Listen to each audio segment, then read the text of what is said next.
Les subventions publiques aux multinationales sont tout simplement une arnaque économique. Les gouvernements justifient les subventions massives accordées aux grandes entreprises par la promesse de création d'emplois ou de retombées économiques. En réalité, ces aides profitent souvent aux actionnaires et non aux travailleurs ou à l'économie locale. Par exemple, entre 2019 et 2023, près de 160 milliards d'euros d'aides publiques ont été accordées aux entreprises via le crédit d'impôt pour la compétitivité et l'emploi, CICE. Or, selon un rapport de l'Institut des politiques publiques, IPP, ce dispositif n'a créé que 100 000 emplois sur 5 ans, soit un coût de 1,6 million d'euros par emploi. D'autres exemples précis dont Sanofi, un des plus grands bénéficiaires du CICE, a perçu plusieurs centaines de millions d'euros d'aides publiques, tout en supprimant plus de 3000 postes en France entre 2015 et 2022. Pire, l'entreprise a redistribué des milliards d'euros en dividendes à ses actionnaires. Alors pourquoi ces fonds publics ne sont-ils pas conditionnés à des obligations strictes, comme le maintien des emplois ou l'investissement en R&D? Le laisser-faire gouvernemental montre une soumission totale aux intérêts des multinationales. Subventionner sans contrôle, c'est payer les entreprises pour qu'elles délocalisent et enrichissent leurs actionnaires au détriment des citoyens. Une vraie politique économique viserait à soutenir les PME locales, qui créent 60% des emplois en France, selon l'INSEE. La réforme des retraites n'est qu'un mensonge de comptable. Le gouvernement justifie le recul de l'âge de départ à la retraite par la nécessité de sauver le système par répartition. Mais cette affirmation ne résiste pas à l'analyse. En 2022, le Conseil d'orientation des retraites, COR, a publié un rapport indiquant que, même sans réforme, le système de retraite resterait excédentaire jusqu'en 2030, avec un surplus de 3,2 milliards d'euros dès 2024. Le déficit temporaire prévu à partir de 2031 serait marginal comparé aux dépenses publiques globales, moins de 0,5% du PIB. En parallèle, l'État continue de multiplier les cadeaux fiscaux aux entreprises. Par exemple, le gouvernement a supprimé en 2023 la contribution sur la valeur ajoutée des entreprises, CVAE, privant l'État de 7 milliards d'euros par an, soit bien plus que le déficit anticipé des retraites. Le véritable objectif n'est pas de sauver le système de retraite, mais de financer des allègements fiscaux pour les grandes entreprises et de pousser les Français vers des fonds de pension privés, comme l'a récemment encouragé Bruno Le Maire. La réforme des retraites n'est pas une nécessité économique, mais une décision idéologique au service des marchés financiers. Elle aggrave les inégalités sans résoudre aucun problème structurel. L'opacité budgétaire du Parlement n'est qu'un déni de démocratie au fond. Le budget annuel de l'Assemblée nationale et du Sénat échappe largement au contrôle citoyen, ce qui alimente une mauvaise gestion et des abus. En 2023, la Cour des comptes a pointé du doigt l'absence de transparence sur l'utilisation des 130 millions d'euros de crédits affectés aux frais de mandat des députés. Ces crédits, censés couvrir leurs dépenses professionnelles, sont souvent détournés pour des dépenses personnelles, comme des voyages, des repas luxueux ou des rénovations domiciliaires. En 2022, un député de la majorité a utilisé une partie de son enveloppe pour financer une soirée privée dans un château, sous couvert d'une réunion de travail. Aucun contrôle effectif n'a été exercé. Pourquoi le gouvernement n'impose-t-il pas une transparence totale sur ces fonds, alors qu'il exige des contrôles draconiens pour les bénéficiaires d'aides sociales? Cette hypocrisie révèle un mépris flagrant pour l'égalité devant les lois. Un système démocratique sain ne peut tolérer que des millions d'euros d'argent public soient dépensés sans contrôle, surtout lorsqu'il prêche la rigueur budgétaire pour les citoyens. Les gouvernements successifs ont vendu des infrastructures vitales à des entreprises privées, sacrifiant la souveraineté nationale sur l'autel du profit immédiat. En 2006, l'État a vendu les autoroutes françaises à des consortiums privés pour 14,8 milliards d'euros. Depuis, ces entreprises réalisent chaque année plus de 4 milliards d'euros de bénéfices nets, selon un rapport de l'Autorité de régulation des transports publié en 2022. En 2024, les péages ont encore augmenté de 4,75%, bien au-delà de l'inflation. Pendant ce temps, l'entretien des infrastructures s'est détérioré, comme l'a montré l'effondrement partiel d'un pont d'autoroute en Haute-Garonne la même année. Pourquoi l'État continue-t-il de laisser ces entreprises pratiquer une rente sur le dos des usagers, alors que les autoroutes ont été construites avec de l'argent public? La privatisation des autoroutes est un exemple flagrant de gestion court-termiste et antipatriotique. Reprendre ces infrastructures en régie publique rapporterait des milliards chaque année à l'État, qui pourraient être réinvestis dans les transports en commun. L'éducation nationale est en crise, non pas par manque de moyens, mais par choix politique. Entre 2010 et 2023, le nombre d'élèves par classe en zone rurale a augmenté de 25%, selon les chiffres du ministère de l'Éducation. Parallèlement, le nombre de postes de professeurs a diminué de 15 000, aggravant les inégalités territoriales. Dans certaines académies, comme Créteil ou Marseille, les élèves de collège en REP+ n'ont pas eu de professeur de mathématiques pendant des mois entiers en 2023, faute de recrutement. Pendant ce temps, le gouvernement alloue plus de 400 millions d'euros par an pour subventionner les écoles privées sous contrat, majoritairement fréquentées par des élèves favorisés. Pourquoi un État qui prône l'égalité des chances finance-t-il davantage les écoles privées, tout en négligeant les établissements publics dans les zones défavorisées? L'abandon de l'école publique prépare une société encore plus inégalitaire, où seuls les privilégiés auront accès à une éducation de qualité. La gestion des hôpitaux publics, une asphyxie programmée. Depuis plus de 2 décennies, les gouvernements successifs ont organisé le déclin de l'hôpital public sous prétexte de rationalisation budgétaire. Cette stratégie, dissimulée derrière des réformes technocratiques, a conduit à une véritable catastrophe sanitaire. Entre 2013 et 2023, la France a perdu 25 000 lits d'hospitalisation dans ses établissements publics, selon un rapport de la DRIS. Cela équivaut à une réduction de 12% de la capacité totale. En parallèle, la population a augmenté, et le vieillissement démographique a considérablement alourdi la demande de soins. Pendant la pandémie de Covid-19, des hôpitaux comme celui de Creil, Oise, ont dû choisir entre soigner les patients infectés ou les malades chroniques faute de place et de personnel. La situation a révélé l'ampleur du sous-investissement dans les services d'urgence, avec des soignants contraints de travailler dans des conditions inhumaines. En 2022, alors que le gouvernement annonçait un plan massif pour sauver l'hôpital public, seulement 50% des postes ouverts dans les écoles d'infirmiers ont été pourvus. Les raisons ? Des salaires trop bas, un manque de reconnaissance et des conditions de travail intolérables. Comment justifier ces suppressions de lits et ces conditions dégradantes alors que l'État a injecté 20 milliards d'euros dans des plans de relance pour des secteurs bien moins prioritaires, comme l'aviation ou l'automobile ? L'hôpital public est victime d'un sabotage délibéré visant à pousser les Français vers le secteur privé. Si rien n'est fait, c'est l'accès universel aux soins qui sera sacrifié. Maintenant parlons de la taxation régressive des classes moyennes et populaires. Le système fiscal français est présenté comme l'un des plus redistributifs au monde. En réalité, la charge fiscale repose de plus en plus sur les ménages modestes et les classes moyennes, tandis que les ultra-riches bénéficient d'allègements. En 2018, la suppression de l'impôt de solidarité sur la fortune, ISF, a réduit de 3,2 milliards d'euros par an les recettes fiscales de l'État.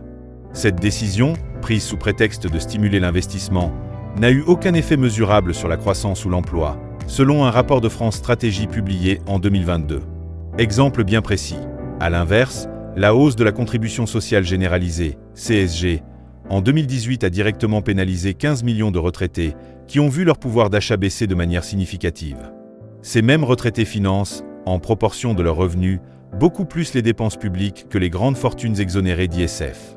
La TVA, l'impôt le plus inégalitaire car il pèse davantage sur les ménages modestes, représente aujourd'hui 52% des recettes fiscales de l'État, contre 37% en 1980. Ce basculement progressif vers une taxation indirecte est un choix politique assumé pour épargner les hauts revenus. Pourtant, il alourdit le fardeau fiscal des plus précaires et accentue les inégalités. En matière de fiscalité, le gouvernement parle de justice, mais pratique un transfert de richesse des classes populaires vers les élites économiques.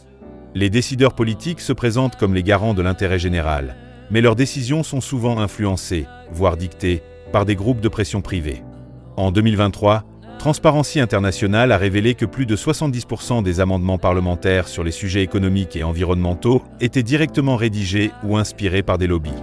Parmi eux, les industries pétrolières, agroalimentaires et pharmaceutiques figurent en tête. Le scandale des néonicotinoïdes. Malgré l'interdiction de ces pesticides en 2018 pour leur impact désastreux sur les abeilles, le gouvernement a accordé des dérogations répétées sous la pression des lobbies agricoles comme la FNSEA. Cette décision a été condamnée par le Conseil d'État en 2023, mais les dégâts écologiques sont déjà irréparables.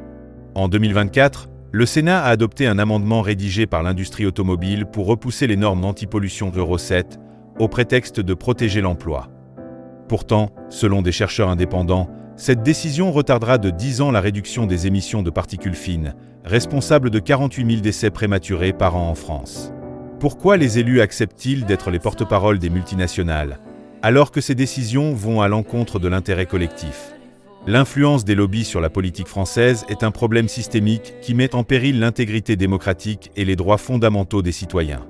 L'échec de la transition écologique, des promesses bien creuses. Les gouvernements français se targuent d'être à la pointe de la lutte contre le changement climatique.